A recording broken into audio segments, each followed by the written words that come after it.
लक्ष्मण जी के पास कोई और रास्ता नहीं होता, इसलिए वह सीता जी की सुरक्षा के लिए कुटिया के दहलीज के पास एक रेखा खींच देते हैं और बोलते हैं कि जो भी इस रेखा को पार करने की कोशिश करेगा वह जलकर भस्म हो जाएगा।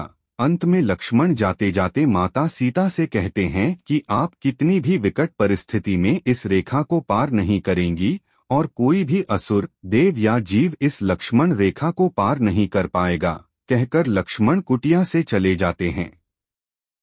लक्ष्मण जी के जाते ही कुटिया के आसपास झाड़ियों में छुपा हुआ रावण बाहर निकलता है और कुटिया के अंदर जाने की कोशिश करता है, लेकिन जैसे ही रावण लक्ष्मण द्वारा खींची गई लक्ष्मण रेखा पर पैर रखता है तो उसके पैर जल जाते हैं। बार बार प्रयत्न करने के बाद भी जब रावण कुटिया में प्रवेश नहीं कर पाया तो उसने दूसरी योजना सोची।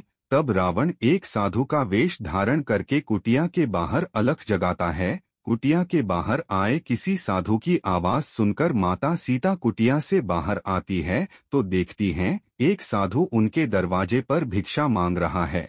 भिक्षा लेकर सीता कुटिया से बाहर आती हैं और लक्ष्मण रेखा के पास आकर खड़ी हो जाती और रावण साधु को बोलती है कि वह आकर भिक्षा ले ले, क्योंकि वह इस रेखा से बाहर नहीं आ सकती। इस पर साधु के भेष में रावण बोलता है कि तू शायद हमें नहीं जानती हैं, हम परम तपस्वी साधु हैं। यदि तुम बाहर भिक्षा लेकर नहीं आई तो मैं तुम्हारे पति को श्राप दे दूंगा।